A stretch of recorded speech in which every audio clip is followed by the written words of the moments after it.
जय जगन्नाथ नमस्कार। आज आम राज्य ओडिशा पई एक अत्यंत शुभ दिन भल दिन। एबे एबे संध्या बेले केंद्रीय कैबिनेट रो बैठक अनुष्ठित होईची। तार उपरांते देशर रेल विभाग मंत्री तथा सूचना प्रसारण विभाग मंत्री देश सामने आज कैबिनेट रो किछि निष्पत्ति को सामना को आनी। मुझे ओडिशा गौरवर दिन कहूँ आज ओडिशार बहु आकांक्षित 6टी रेलवाई प्रकल्प को कैबिनेट मंजूरी देछि। बादाम पहाड़ केउंझर गड़ नुआ लाइन 2107 कोटी टंकार, बांगिरीपोशीरू गोरु महिषाणी नुआ लाइन पखापाखि 2500 कोटी टंकार, गुणपुर थेरुवाली नुआ लाइन 1326 कोटी टंका, जूनागढ़ नवरंगपुर नुआ लाइन 3264 कोटी टंका, मालकानगिरी पांडुरंगापुरम भाया भद्राचलम स्टेशन पखापाखि 3600 कोटी टंका, मयूरभंज जिलार बुरामरारू पश्चिम बंगाल चाकुलिया पर्यंत नुआ लाइन रे पखापाखि 1500 कोटी टंका, सर्वमोट 15,000 कोटी टंकार व्यय बरादरे 6टी महत्वाकांक्षी रेलवाई प्रकल्पर आज कैबिनेट आर्थिक मंजूरी देछि। आज आउ गोटे कथा है आज बजेट सत्र शेष दिन।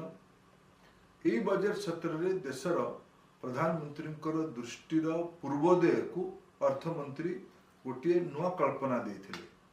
बिहार, झारखंड, ओडिशा, पश्चिम बंगाल, छत्तीसगढ़, आंध्र प्रदेश ये अंचल को लेकिन पूर्वोदयर कल्पना कथा प्रधानमंत्री किछि वर्ष है कही विकसित भारत पर ये अंचल विकास आवश्यकता ताकू सामना रखिकी पखापाखि 17,500 कोटी टंकार विभिन्न प्रकल्प ता भीतर ओडिशा रे 15,000 कोटी टंकार प्रकल्प आज सैंक्शन होईची।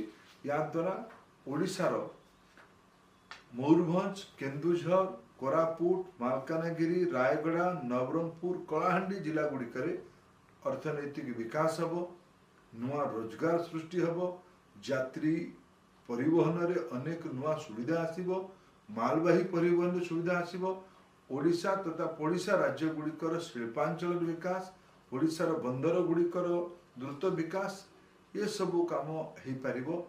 गोटे 21 शताब्दी 21st सेंचुरी इंफ्रास्ट्रक्चर ये बजेट माध्यम पूर्वोदय योजना जोटा को प्रधानमंत्री कही से आज साकार बजेट एबे हेइथिला। बजेट उपरांत प्रथम कैबिनेट बैठक रे आज ये निष्पत्ति होईची। मु माननीय प्रधानमंत्री नरेंद्र मोदी को या अनेक अनेक कृतज्ञता जनाऊँ ओडिशा तरफ। आउ गोटे महत्वपूर्ण निष्पत्ति आज कैबिनेट रे निया गला। प्रधानमंत्री आवास योजना शहरी और ग्रामीण ये मिशे कि 3 कोटी नुआ गरीबों घर रो अनुमोदन आज करागला। पखापाखि 5,36,000 कोटी टंका व्यय देश रे 3 कोटी नुआ प्रधानमंत्री आवास योजना रे सहरांचल और ग्रामांचल घर हम। ये भी पूर्वोदय गोटे बहुत बड़ पदक्षेप, गोटे बहुत बड़ निर्णय। या द्वारा ये अंचल गरीब लोक मानकर सबुठु अधिक लाभ हम। ये 3 कोटी घर जदि अधिका घर किए पाइब को राज्य गुड़िक पाइबे आम राज्य ओडिशा ता भीतर गोटे अग्रणी राज्य हम। या देशर प्रधानमंत्री श्री नरेंद्र मोदी को कृतज्ञता जनाऊँ। देशर अर्थमंत्री श्रीमती निर्मला सीतारमण को धन्यवाद दूची तथा ये ओडिशार महत्वाकांक्षी रेलवाई प्रकल्प गुड़िक सफल क्रियान्वयन करने निष्पत्ति नहीं रेलमंत्री श्री अश्विनी वैष्णव को भी ओडिशा तरफ धन्यवाद दूची। ओडिशावासी या द्वारा लाभ पाइबे, ओडिशार विकास हम, ओडिशार द्रुत प्रगति हम। बहुत बहुत धन्यवाद। नमस्कार। जय जगन्नाथ।